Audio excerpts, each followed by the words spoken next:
It's funny how memory works as you get older. Names gone, completely gone. You'll meet someone new, shake their hand, and somewhere inside your brain the words have evaporated, but the utterly irrelevant details. Oh, those are crystal clear, like the exact shade of the curtains in their living room 10 years ago, or the fact that they once wore mismatched socks to a Christmas party. You don't need that information, it serves no purpose, but it's somehow impossible to forget. And the more you try to remember a name, the more it slips away. So there you are, smiling, politely calling someone mate or friend, all the while rehearsing the tiny, unnecessary facts that your brain has filed away forever. You'll remember the story of their cat, the brand of coffee they bought once, or the exact time they tripped on the pavement. But their name, poof, vanished. The strange part is, it almost becomes a superpower. You can recall all these odd, seemingly useless details that make conversations feel familiar and personal. You can tell someone, I remember the scarf you wore on that snowy day in 2012, and they're stunned even if you can't remember their name. And you realize maybe names aren't that important anyway. What matters is the tiny mosaic of moments, the quirks and little stories, the bits that stick and linger. Those are the things that make someone memorable, and somehow that feels more satisfying than remembering a simple name ever could.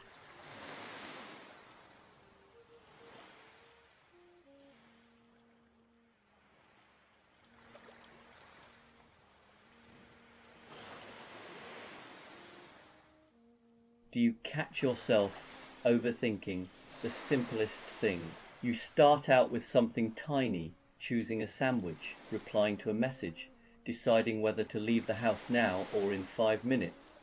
And before you know it, you're deep in analysis, weighing options that don't really exist. You stand there genuinely considering all the possible outcomes, as if the future depends on whether you choose white bread or brown. And at some point, you catch yourself.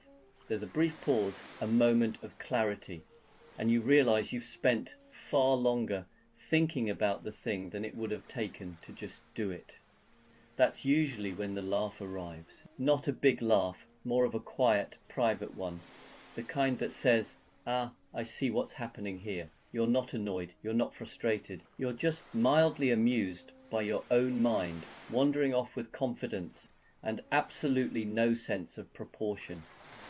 And the nice thing is, once you notice it, the spell breaks, the decision becomes easy again. You choose something, anything, and the world continues exactly as it did before. Nothing collapses, no one complains, the moment passes. So when you catch yourself overthinking the small stuff, it's worth smiling at it, because that little laugh isn't giving up, it's understanding. And sometimes that's all you really need to move on, quietly and comfortably, with the day unfolding just fine.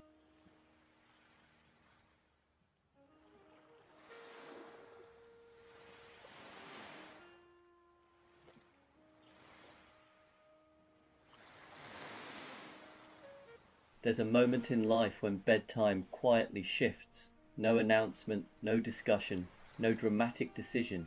It just happens earlier than you expect. One day you're someone who stays up late because you can, and the next you're glancing at the clock and thinking, well, that's probably enough for today. What's interesting is how reasonable it feels. There's no rebellion, no sense of missing out. You're not tired in a dramatic way, you're just done. The day has had its say, and you've listened politely.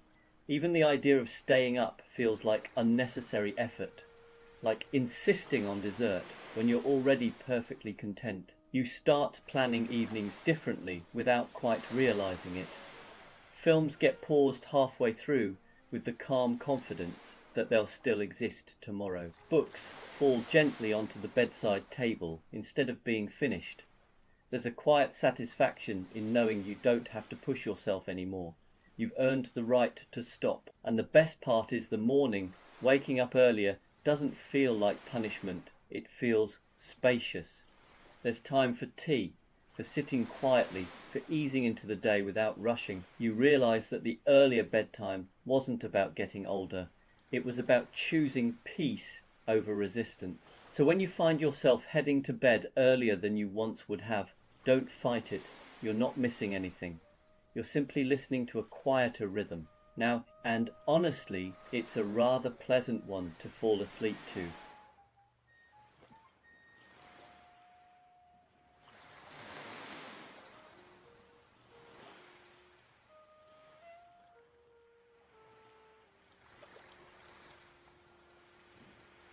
There's a quiet moment that sneaks up on you at some point in life, when you realize you've picked something up again that you once put down for good, a hobby, something you were absolutely certain you'd outgrown, not abandoned temporarily, finished with. Maybe it's an old book or a bit of music you haven't listened to in years. Maybe it's something you haven't even thought about for decades. You don't make a big decision about it. You just find yourself doing it, almost by accident, and wondering why you ever stopped. What's different now is the pace. You're not trying to be good at it.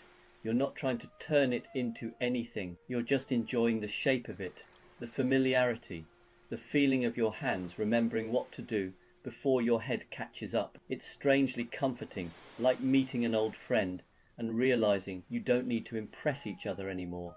And there's no urgency, no sense that it has to lead anywhere. If anything, the joy comes from knowing it doesn't.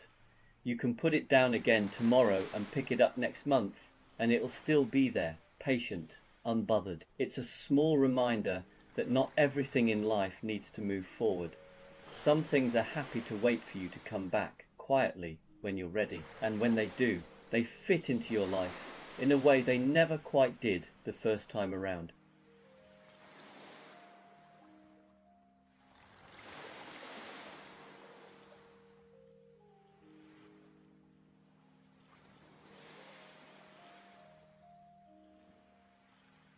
Weekends used to arrive with a bit of drama. There was anticipation, plans, a sense that something had to happen. At some point, though, the rhythm changes quietly, without announcement, and weekends become something else entirely. You still notice Friday, of course, but instead of excitement, it's more like relief, a gentle exhale. The weekend isn't a blank canvas anymore. It's a softer version of the week, familiar, predictable, comforting. Saturday mornings arrive earlier than they used to, often without effort. You wake up naturally sometimes before the alarm, and there's a brief moment of confusion before you remember there's nowhere you have to be, and somehow that's better than sleeping in ever was. You find yourself doing small, unremarkable things, a bit of tidying, a slow cup of tea, maybe a walk that has no real destination. There's no rush to make the most of it. The enjoyment is quieter now, tucked into the spaces between tasks, and then Sunday comes along carrying that familiar feeling that used to mean dread. But even that softens with time. It becomes more about easing into the week than resisting it. You prepare gently, you put things in their place, you wind down without fighting the clock. Nothing about weekends is worse. They're just different, less loud, less ambitious, more forgiving. And somewhere along the way, you realize this new rhythm suits you perfectly. It's not about escaping life anymore. It's about settling comfortably into it.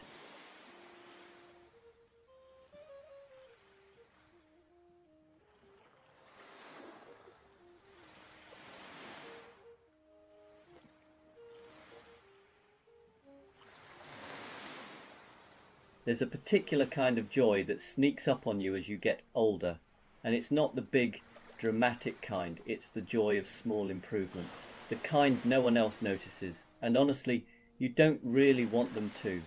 It's things like finally fixing a cupboard door that's been slightly off for years. Nothing dramatic changes. The kitchen looks the same, but every time you open it, there's a tiny moment of satisfaction, a quiet sense that the world is, at least in this one small corner, behaving itself, or replacing something that was technically working, but only just a kettle that took too long, a light bulb that flickered, a drawer that needed a very specific jiggle. Once it's sorted, life doesn't get better in a noticeable way. It just gets smoother, and that smoothness starts to matter. What's strange is how invisible these improvements are to everyone else. You don't announce them, you don't point them out, you simply enjoy them privately, like a small secret between you and your environment, a mutual understanding that things are now slightly improved. And the more of these tiny fixes you make, the calmer everything feels, not because anything big has changed, but because fewer things are quietly irritating you, fewer sighs, fewer eye rolls, fewer moments of mild resistance. So when you catch yourself feeling oddly pleased about a quieter hinge or a better fitting lid, don't dismiss it. That's not boredom, that's wisdom. It's the quiet joy of small, everyday improvements, the kind that make life feel just a little bit more settled, one unnoticed upgrade at a time.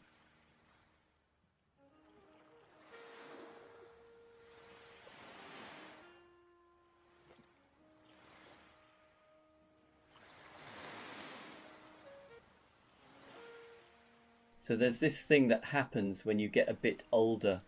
Maybe it's subtle at first, or maybe you don't notice until one day it hits you. Every room you go into suddenly seems to have a chair that's yours, not literally yours, of course, but somehow it's the one you gravitate to. You walk into the living room, and there it is. The cushions are slightly too soft, the angle of the backrest just right. You settle in, and immediately everything else feels wrong. The sofa too wide, the other chair too upright. Somehow this chair gets you, then the kitchen, same thing. There's a seat that calls to you, maybe by the window or near the radiator. You don't choose it consciously, you just end up there, day after day.